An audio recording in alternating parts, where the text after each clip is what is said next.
Hello, everyone, and welcome into the Disc Golf Preview Show. I'm your host, Hunter, joined today by Trevor. As always, we got the LWS Open at Idlewild this weekend. I got the name of this one right. I got the name of that one right. I think it's also presented by Dynamic Disc. I might have missed part of it, but it doesn't matter.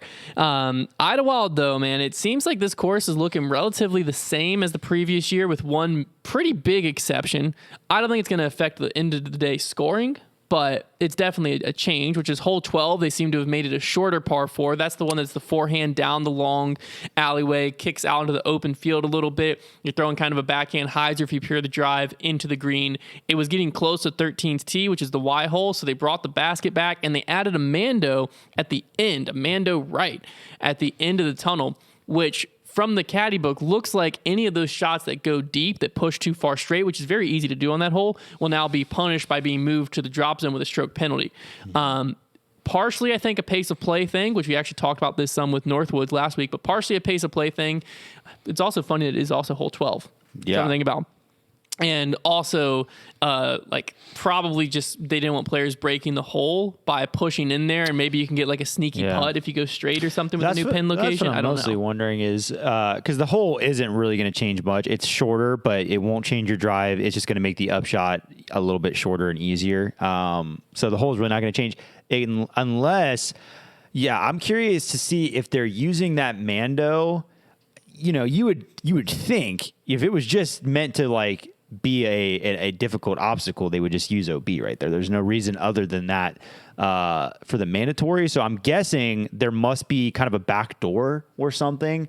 There is kind of like some openings in the groups of trees as you get up closer to the green. Like it's not thick. I'm betting you could get lucky and get a putt. Yeah. So I guess that's the reason, but it's definitely, I mean, it goes to a drop zone there. I'll be curious to see how much that comes into play on people's drive. If it's like, they're worried about pushing that, or if it's not really at all. Well, I'm betting with the basket moving back, you can probably be a little bit shorter of the corner and still get to the green than you could before. Yeah. Which means I would imagine we're going to see a lot of people disking down because there's no need to push that back wall. Because before, if you push that back wall, you could scramble, maybe make a birdie. We saw a lot of forehand rollers on the second shot. You can maybe make a birdie, but you were going to take a par if you got far enough forward and out there. But now with that being, if you go in there, you're going to have to get up and down for a par, and you could take bogey. I feel like we'll probably see people just disc down and throw a little slower, like Firebird-esque shot and just make sure you're not going deep in there. But at the end of the day, I think the addition of the Mando makes it like maybe a stroke harder there, but then the green makes it like maybe a stroke easier. I think they kind of add and take away similar. So I think scoring wise, it's not going to really do anything. Yeah, the course should be about exactly the same. And other than that, everything looks like it should flow pretty normal. This is one of my favorite courses on tour, personally. It's a good mix of like, I don't want to call it open, but like open woods, like park style, and wooded golf. Yeah. So like there are some open shots, like hole 1's relatively open. And, you know, you get to like hole, I think 16 is open, but a lot of the like open shots are like throwing out of trees to a field or from a field into trees, or you're in a field and there's a bunch of trees there. And there are some water carries too. And they play with the river beautifully on this course as well. Kind of reminds you of the KC Wide Open course that people were loving so much because of its hybrid style. You get a lot of what I love in disc golf. I love woods to open and open to woods holes. There's quite a few, a lot of them open to woods on this course. You see quite a few of them, but you also see that open wood style, which where we talk about that, we're talking about it's like grassy fairways that are dead clear except for just, you know, well manicured trees that poke up. Yeah. So it's like very well made obstacles as far as the trees are. The interesting thing about this course, so you have 11 par 4s, 2 par 5s, and only 5 par 3s. And of those 11 par 4s, 6 of them are under 600 feet. You have that is the major makeup of this course is short par 4s or shorter par 4s. And the par 5s are somewhat short too. Yeah, the par 4. I mean, one of them is eagleable. The open one gets eagled quite a bit. I'm not sure if the other one. I think both are eagleable. Yeah, the other one's short. That like you throw a backhand hyzer and then you can throw a forehand to turn over. It's only 576. The other one, so I'm sure it is as well. But the short par 4s means that this course is there's a lot of low ceilings, a lot of gap hitting. And it's all about getting off the tee. If you can get off the tee on this course, it can be very simple, and that's what makes this course so scoreable. You know, we saw Paul last year in the final round shoot 13 under. Isaac shot very well. every time he played it. What it also means is with the short par fours, and because it's so technical, and because there's going to be a lot of scrambling, I think putting comes into a course the most when you have a lot of scramble opportunity, because scrambling is something that you oftentimes won't be able to get right underneath the basket. You're trying to get yourself a 30-footer or a 40-footer. And we saw a lot of that last year, and that's where players like Gannon and Isaac were taking advantages. They were just automatic from 40 to 50 feet. So I think that's kind of the makeup of this course is get off the tee. But if you can't get off the tee and you're going to be scrambling, then you're going to have to make longer putts. Well, I think the greens also play a lot to that, because a lot of these greens are tricky.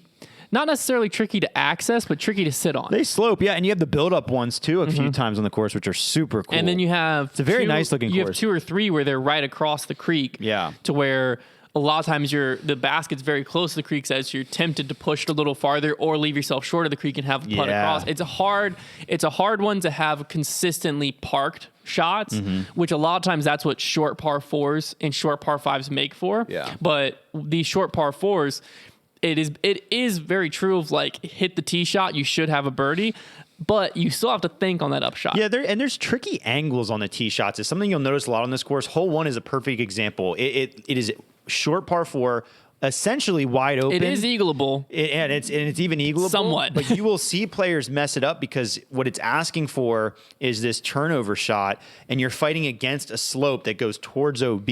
And you can look just last year, the very first round, Dickerson lets one go. It never started turning and just fades right into the woods. So you're going to see a lot of shots like that. There's a few shots that work with elevation as you enter into the woods. Where angle control is really important, and I think that is a big theme on this course. Is like a lot of the holes look short, but there's just enough gaps that are tight or just enough weird slopes on greens that you're just never gonna be sitting under the basket all day at this course. That's not gonna happen. One thing I love about hole 1 as an opening hole is it does have that aspect of grip it and rip it. So when you get to the tee, you can't let people open it up. Yeah. But the decision making comes in as to how much you want to take off. Yeah. Because the more you try to take off, the more it brings the danger right and left. Because you can get a jump putt if you get up there. You, especially big arms can get a jump putt. But for I played this course back in 2018, and I also went back I think in 2019. Or maybe it was 2020. I don't know. I went with Brody and Paul to film, and then I played the tournament once. You were there in 2020. But both times I got to play the course in addition to it.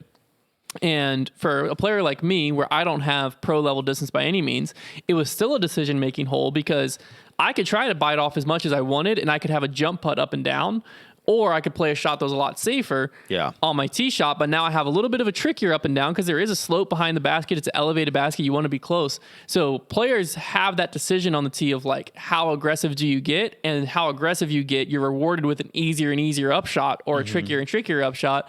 So I like it because it's a hole that on the pro level, 80% of the field should birdie it by just the nature of the hole. But that's not going to happen because it does kind of play little mental games. And I like a hole like that starts because you're at least not going to have people hitting the first tree and it's really awkward. Yeah. You might have some people go OB on the tee shot and that's awkward, but that's at least a lot more avoidable. The course is paced pretty interestingly. I mentioned there's only 5 par 3s, but 3 of them, I believe, come back to back to back on a stretch. It's like 9, 10, 11. It's right around that stretch. And so, there are interesting spots on the course where you got to pick your moments. My favorite hole on this course is 17. I think 17 is an awesome finishing hole, playing onto one of those little build-up greens. Last year, there wasn't a ton of pressure on Isaac. He still had to execute, though, and he did. But I love it. I think it is such a fantastic finishing hole. It's a borderline gimmicky, but I think it plays well. Because it can be done though, and you can land short of the green and jump putt across, and that island can be hit. I think if it were a little bit tighter, it would feel a little bit luck based. I will say about the islands that I do appreciate is they build up the post just high enough that you can't really roll off of them or slide off of them. You shouldn't. Yeah. If you land in, you're usually going to get kept in by those. So I think that makes it a little more fair because if you're just playing on, ice fast green turf there and just sliding off them, you'd never land on them. Yeah, I think if we're going favorite holes on the course, 16 is definitely a big one, mainly just because I like that it's an eagleable, but there's a lot of risk reward play on the tee shot and on the second shot because it's another one of those of if you just want to play for an easy birdie, it's very easy. It's very easy. You can just chip a hyzer for pros. You can chip a hyzer, chip a hyzer. But you mess up once, that hole gets very difficult because a lot of times you're going OB early on the shot because you got to swing it out over OB. And then when you are attacking the green, it is doable. But when if you're going for the eagle, attacking it from up on that hillside is terrifying. Electric shot to watch. I really enjoy that. I also really enjoy... I'm trying to think what whole number it is, but it's the one a lot of guys go roller down, and then you have the pitch across the creek to the green. It's early in the course. I want to say it's like 5 or 6, somewhere in there. Yeah, that's one of the other build-up greens. Yeah, the greens here is what kind of like drew me to this course. That's why I've always loved it. Super cool. It's just the way they build up the greens. It's gorgeous. You will see a lot of different shots. Like this is a course that you'll see a lot of people play the same hole very differently, and that is exciting because we do see a lot of courses where it's like, this is the route. I think when you bring in holes where forehand, backhand, roller are all options, and that's really exciting to watch. Well, I also just love when most pros are choosing a roller on a shot. Rollers are exciting. I think every course, like I understand the whole like discs are meant to fly. They're not really like but I don't ever want to watch a roller fest. No, but I'm okay with 2, maybe 3 holes. Like I'm okay with there being a good bit of holes where roller is an option. I like the idea where there's 1 or 2 holes on a course, at least 1 to 2, where like roller is the play. Well, like if you have it, like it works really well. Roller's a shot fun to watch. The better you get at disc golf and the more you understand rollers, the more you appreciate them. They're so hard because they're so difficult. Yes, discs are made to fly, but the flight of the disc drastically affects how it rolls. Yeah. And so the disc selection and like you have way more control over rollers than I think people think. Like some people would probably just watch a roller, and if you've never really thrown it, think, oh, you just throw it down there and it's just like an easy shot, pointless. You have way more. It's similar to tomahawks. Yeah. Like, yes, at the beginning, sure, everyone can take a Firebird and throw a forehand roller straight up and down. It's going to roll. It's going to fall over. Everyone can take a Firebird and just chuck a tomahawk. But once you get to a certain level of disc golf, then it opens a whole nother ball game of rollers and overhands where like you have way more control over it than you think. Yeah. And so I agree. I think it was Portland or OTB a few years ago. Those are Roller Fest. Yeah. Well, I don't like when it gets to that point, but it's a skill that you have to practice to get good at it because you have to understand the disc that you're throwing and your angles so well, or else they can be such a precise They shot. can be disastrous. You cut it over just a little bit and you're rolling out of bounds because that's the key to the roller is your disc is not just gonna usually fall right over on its back at the end of the fly or at the end of its roll. It's going to curl around. Well, that's the other thing is like on an air shot, if you mess up your angle a little bit, you might miss your line by 10, 20 feet. Yeah, roller. If you mess up your angle roll, like your roller a little bit, and instead of getting it vertical, you get it on a cut, you could be 100 feet left OB. And way short, Yeah, it's very, very touchy shot. Risky. I think it's very underappreciated in the sport. But let's get into some storylines here. The big storyline, I was unaware of this. I fact-checked it. It's true. Nobody has won this event twice. That's not twice in a row. This is an MPO. This is just twice, period. So if you go back through the winners, since it became a Pro Tour event, I think it was an A tier prior to this, but it became a Pro Tour in 2017. You have James Conrad, Paul Macbeth. These might be out of order, but Kyle Klein, Kevin Jones, Isaac Robinson, Eagle McMahon. Those are the 6. They are out of order. Those are the 6 winners, though. None of them have done it twice. Ricky Wysocki, Calvin Heimberg have not won it. Yeah. Chris Dickerson also fits this course well, has not won it. Very fascinating.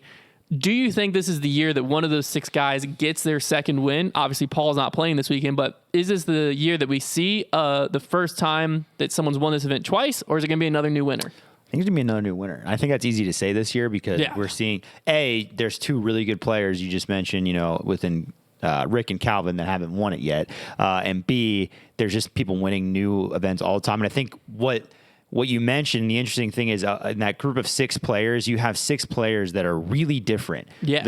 There's a lot of those on those lists that boast very unique play styles. You have somebody, you have some very backhand-oriented players. Then you have some players with incredible forehands. You have some really good putters, some that maybe aren't quite as good. Although now that what it is, maybe a little bit of a correlation is as I think of that list, you have guys that are dirty from very Circle good 2. Circle 2 putters. Yeah, that might be the correlation. Step putt, jump putt Jones. Yeah. Paul when he's hot. James Conrad's always and Kevin dirty. Jones at the time they Isaac won. Robinson was the greatest putter in the world when he won. Yeah. Kyle Klein streaky, but he's like I would Eagle. say Klein's the one who, but The all 2 of those, correlations I found is the Circle 2 putting, and I wouldn't consider any of them forehand dominant. I would Eagle at the time if he won, he could be the only one that's argued. The rest of them, if it's a backhand option, will go to it. Some of them are just straight up backhand only. Like Isaac Robinson isn't a backhand only, but he might as well have been. Yeah. James Conrad is. Kevin Jones, Paul McBeth, they're going to both choose a forehand if it's there, but they're not leaning on their forehand They're heavily. capable for. I just don't think that. I don't think that really, like, the throw styles really lean a certain way. I think that a forehand, backhand, whatever player could play well this course, but I think that the putting in circle 2 is definitely a factor. Well, I think personally, I agree. I slightly disagree though on the forehand thing. I think the reason it is a storyline or is a factor here is so much of the shots on this course are precise landing areas, and you need a soft landing. It's a lot of like, it's true. A forehand coming in on hyzer is going to skip, and you have like sometimes a 10-foot wide area you have to land in. Yeah. Whereas a backhand on anhyzer is just going to pan and drop. And even when attacking greens, you're going to want that a lot more than a forehand angle. So I think that you can hit lines with the forehand, and we've seen some forehand players get some success out here, but none of them win. And I think that's the circle 2 is probably the big factor, but the forehand, I think the reason it struggles a little bit is it's harder to get a forehand to land soft on the lines you have to throw out here. And you need to be able to hit that like slow left to right turn and have it land soft. And a forehand is going to be a lot of like flip up pushing hyzers. And those are coming in on hyzer versus flattening from an anhyzer, which I think plays a little bit better to the backhand angle control style players. But this has been an event that's been a breakout event for players in the past. We've seen Isaac Robinson, Kyle Klein, even when Kevin Jones won. I mean, even if Kevin Jones won again this weekend, it'd be another breakout event for him because he's had a career arc. But this has been a breakout event for players. Why does that seem to be, and who could be next? Well, I think part of it is because I think due to the length of the course not being super long, it's a weird one because it looks plenty long on paper, but that's because it's a ton of par fours. But there's not a lot of distance separators in my mind on this course. I mean, just last year, if you look at the lead card, you weren't looking at a bunch of guys that threw a mile. That's just not the case. I just don't think. I think it always helps, but it's not going to be a deciding factor. I also think there's a ton of separation on this course because it can be very scoreable, and you can also just have a really bad day. We saw that last year. I know Ricky last year finished at 15 under for the tournament, and I think he shot half of that just in the final round. Like you will see players get very streaky on this course. Maybe shoot 2 under one day, 12 under the next. So I think that this course allows for, we could see a very crowded leaderboard. I think it was interesting on Jomez, they were talking about how in 2021 and 2020, there were just a jumbled mess up at the leaderboard. Last year, though, that was not the case. Last year, we saw Isaac pull away. I mean, on the lead card last year, you had an 8-stroke difference between first and fourth, which is just insane. But I think typically at this event, you will get a jumbled leaderboard. And I think anytime you have a course like this where it provides plenty of separation, distance isn't going to be a crazy factor, and you should have a jumbled up leaderboard, I think that provides opportunity for somebody to break out. It would not surprise me to see somebody jump up the leaderboard. Somebody maybe like an Alden Harris. Yeah, he played. I think he finished in 6th last year. Yeah, out here. I like somebody like that who's kind of just been poking around to maybe pull out a win. Maybe a James Proctor, somebody like that.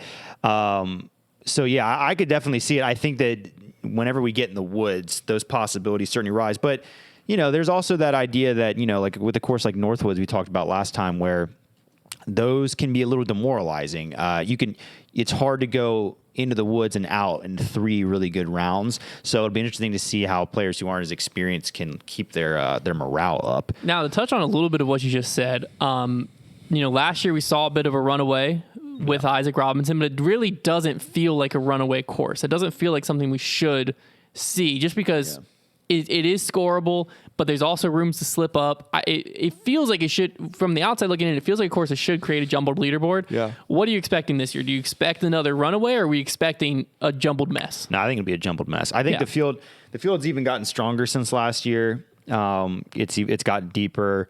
I think that Isaac Robinson last year, like I was saying, like there just wasn't a lot of players who were able to go 3 for 3 on good rounds last year, and he just somehow was able to. Well, I'll tell you how, it was his putting. If you remember last year, there was also one of the narratives was it was really muddy. There was a lot of players who were just getting discouraged with that. And so I think it was just, there were some weird circumstances, and I think it was an anomaly. I expect that this year, maybe I should have made this my bold prediction, but I think this year would not be weird. In a 3-round tournament, especially, there's not as much time to separate. So I think it wouldn't be weird to see the final round. You've got, 10 to 15 players within, 7 or 8 strokes. Yeah, no, I would expect the same. I think we saw a similar performance out of Isaac Robinson at Champions Cup, where I think what it is when he's having himself a weekend, his angle control, no one can touch. And that's what it requires out here. His putting's always on every weekend. He's a get hot, stay hot guy. But yeah, it seems like when he's hitting lines and his angle control is good, it seems like nothing gets to him. That's what we saw at Champions Cup. That's what we saw last year. Could that be what we see again this year? Who knows? Maybe. But no, I agree. I don't think it's going to be a runaway this year. I definitely expect it to be a bunch of players in a jumbled up mess. Let's go into FPO here now. With no Kristen, this event is really wide open. I feel like this would be a course that Kristen would kind of dominate, to be completely honest with you. But I say that about pretty much every course. But it seems to be a pick your spots placement course. And I personally, when I hear pick your spot placement course, Owen Scoggins comes to my mind. Is this the weekend Owen Scoggins finally wins a Pro Tour? Don't tell me Silver wins a Pro Tours. Keep going. Yeah, I think there is a good chance. I like Owen at this course. This might be her best opportunity this year. We don't know much about the U.S. women's course, and we'll see what that looks like. But I do like her at this course a lot. Not only is she, pretty accurate, but she also has an excellent putt.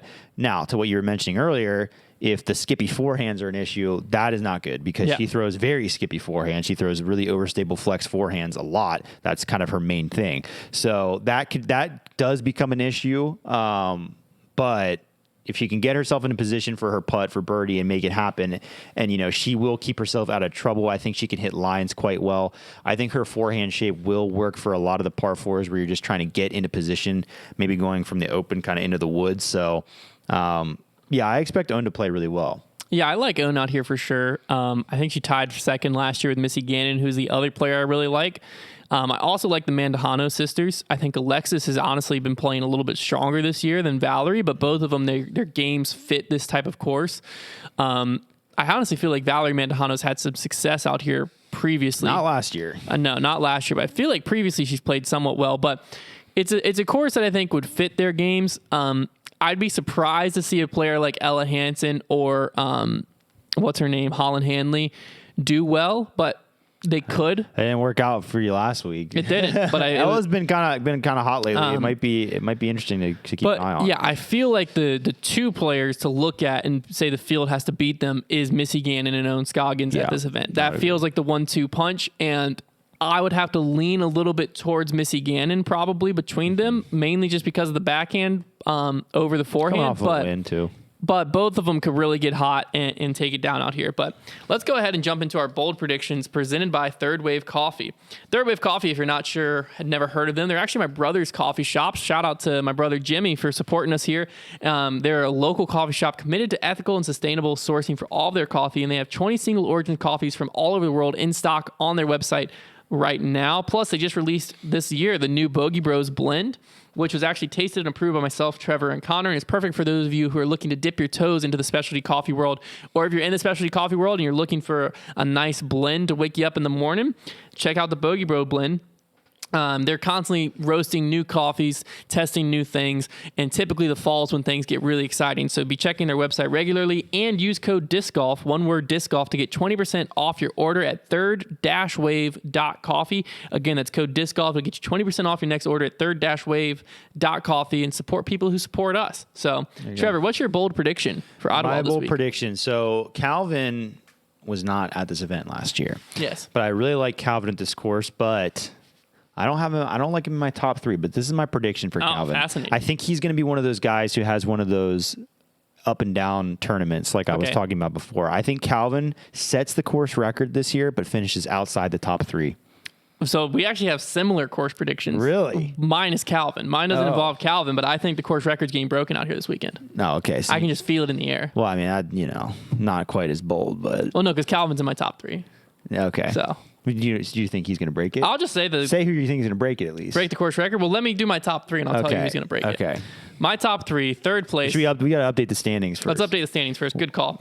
Coming into this week, I am in the lead by 4 points. I have 89 points, and Trevor has 85. It's a nail biter. I think we still have 2 majors left this year. This is anyone's ball. It's anybody's game. I don't think we ever talked about like a punishment or prize this year. What did we do last year? It was a Chick-fil-A situation. It was like the third place bought first place Chick-fil-A. Yeah, because we had Connor in it. Right. So I think this year, we do. Because last year I ran away with that Austin Hannum bet. This will end obviously in October. Yeah. So I think maybe we should do a Ace live stream situation, but maybe we make it harder than hole 3. Well, what I was thinking, different hole. We can definitely do that. My mind immediately went to by October we'll probably all be homeowners. Whoever loses just has to get all the leaves up from the winner's yard. Oh, well, yeah. I mean, that your house is going to be by far the worst. Don't lose. No, that's a good one though. Well, it's not really, can't really create content around it. I was just thought it'd be nice to have my leaves picked up. Yeah, you just hate picking up your leaves. The A's live stream's a better idea. I'm trying to think of what hole would be like adequate for that. Like to be like it's one. doable, but it's to piece you short. Oh man. See, that might never happen. What do you just make it an 8-hour cutoff? An 8-hour, yeah. Okay, so we did a cutoff. So hole 1 at Peaksview, and it's an 8-hour cutoff. That's a lot of throwing. That's a lot of throwing. Whatever. You don't have to throw the whole time. You just got to be there 8 hours, and if you ace, you get out of there. How about that? Yeah, is hole 1 the best shot for it? I mean, I feel like because hole 2 is a little harder than hole 3, but easier than hole 1. I would say the other. Yeah, I don't know if there's any other that are like really visible and like look good. Hole 1 isn't really going to fit that bill. It's a little too far because it'll be Instagram live. Oh yeah, you won't be able to zoom. Yeah. Maybe we'll just need to do hole 3 again then. I don't know. That's fine. I mean, I'm fairly confident I can get out of hole 3 in like 30 minutes. I did it in 40 the last time I was there. We'll work on that. Well, last time you were there, I can't spoil that. We'll work on the. We'll work on it, but a live stream ace bet loser has to do. Comment down below if there's a hole that we play that you would like us to do for that. For any of the courses that we play, there's definitely plenty. Like we could do one out at Fallen Creek. Like Fallen Creek hole 1 would be doable. Something like that. We can figure something out. Okay, my MPO top 3. I'm starting with last year's champion coming in third place this year, Isaac Robinson. Mainly not because I think he's going to come in third. I just want him in my top 3 because I think he could win. Makes sense. Second place, I have Calvin Heimberg. Okay. I honestly think Calvin will probably come in second. Okay. I think what will end up happening is his putt will fail him down the stretch again. Dang. And this is a putter's course. We've said it. Putter's course. I think this is another breakout year for a player. And I think it's time that the proctologist gets in on the action. James Proctor takes it down. That's crazy. That's what I think. James Proctor. I feel like this course fits his game. Wow, I think every course fits his game. Yeah, I like him here. Wow. Okay. I am taking Gannon Burr in third. He played well here last year. I think he's kind of due right now. And I do this a lot with Gannon where I kind of die on this hill where I just will continue putting him in my top, but he's still very good. I have Isaac in second, very similar thought process to you. I do have a new winner in first, but a guy that we know, and that's Ricky Wysocki. Yeah, I don't like Ricky out here. I like him everywhere. And I think that he is due to win this event. So that's where I've... He's also sponsored by LWS. They do his accounting. Exactly. And Dynamic Disc. I believe... Yeah, he's on the feature card with Clemens. Yeah. What about your FPO?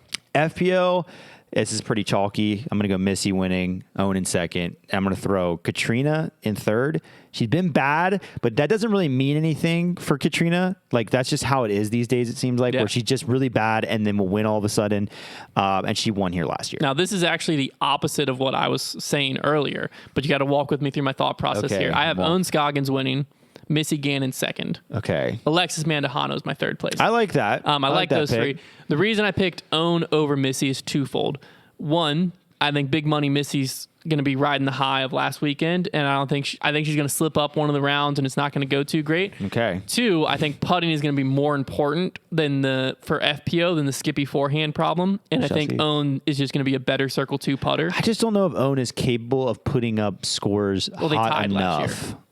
Yeah, but she didn't. I was saying she didn't win. Like I'm saying, I don't know if she's capable of putting up scores hot enough to win these tournaments. She lost by 2. I don't know. she lost.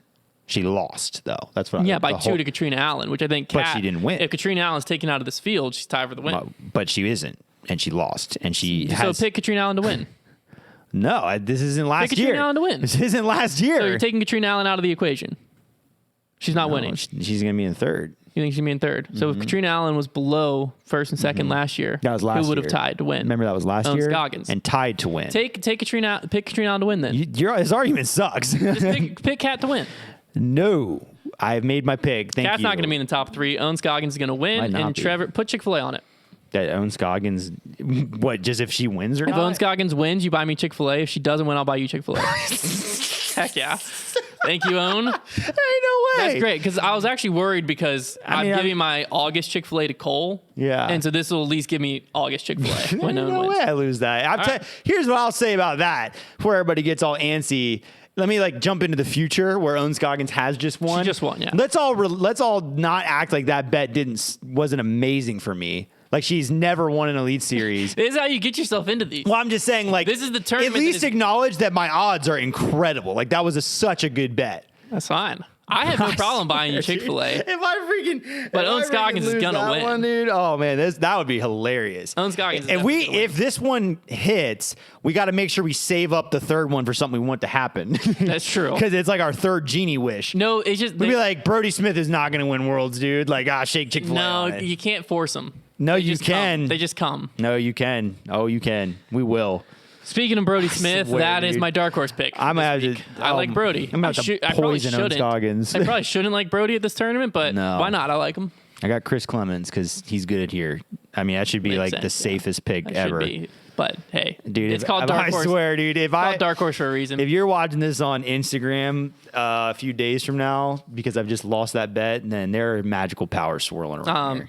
Kenzie, you need to get control of your husband. He has gone wild betting, and y'all have now lost a considerable amount of money to my Chick-fil-A budget. So no, haven't yet. Lost more. All right, well, we'll talk about this on Monday, and I'll probably be eating Chick-fil-A. We'll see you then. I swear, dude.